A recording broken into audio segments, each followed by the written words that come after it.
देहरादून हमारे साथ आज यहाँ पर, और मैं चाहता हूं अब आप सब ध्यान दें और ध्यान से सुने।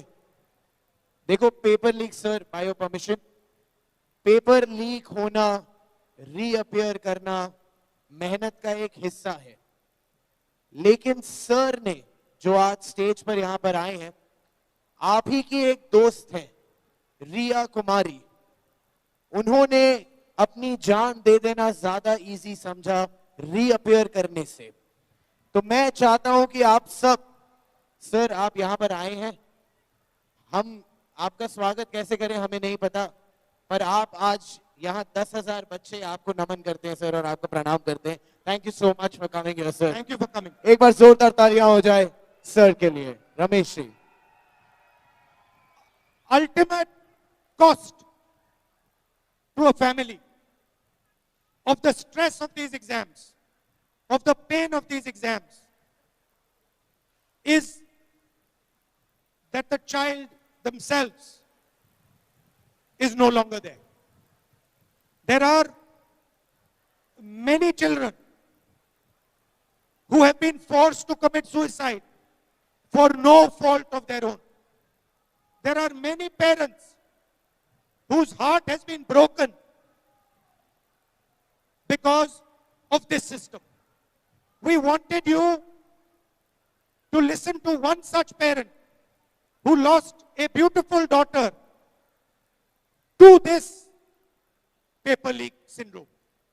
We wanted you to understand, not just you, we want the whole of India to see what is happening. And we do not accept that our children have to go through this. We do not accept that our parents have to go through this. We do not accept that India has to go through this. So I'd like, sir, to give us 5 minutes of your perspective.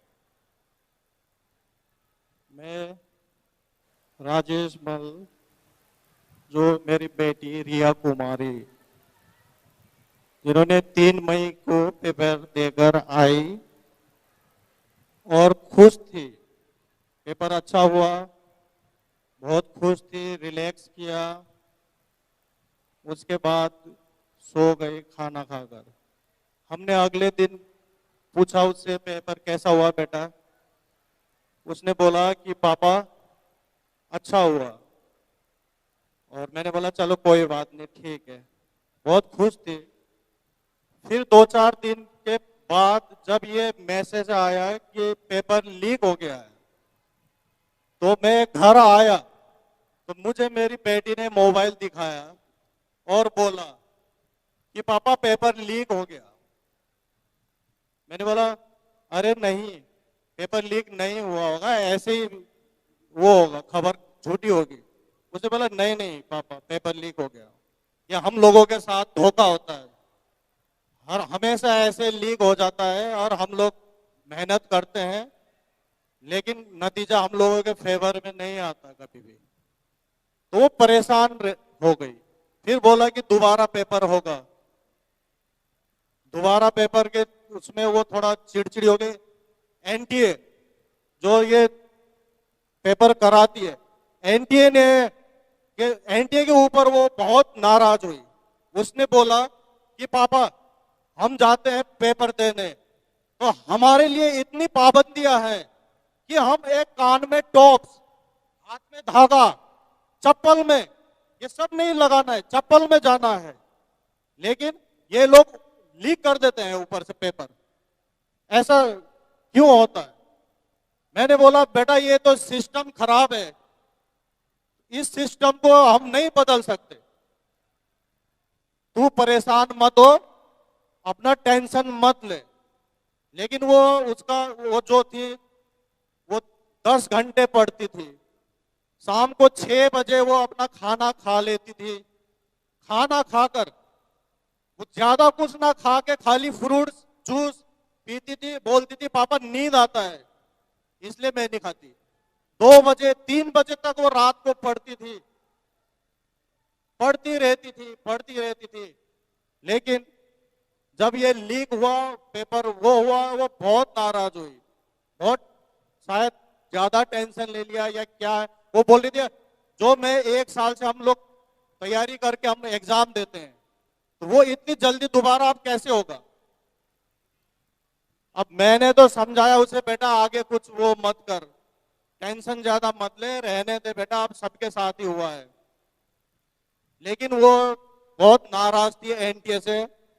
मैं sir को यही बोलना चाहता हूं कि sir ये शिक्षा प्रणाली जो भी है इसको थोड़ा सरल बनाइए।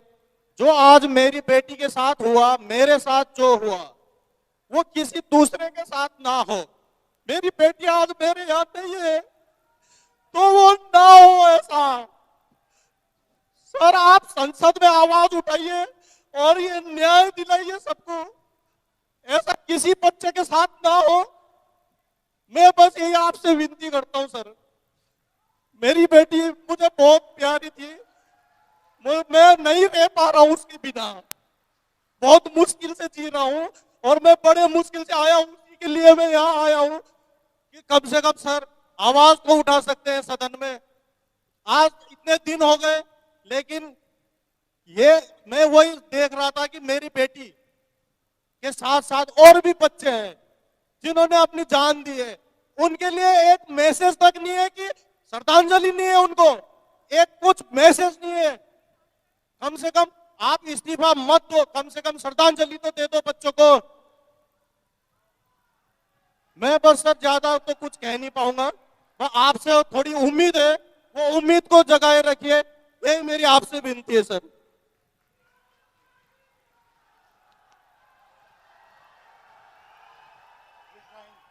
At least for other children.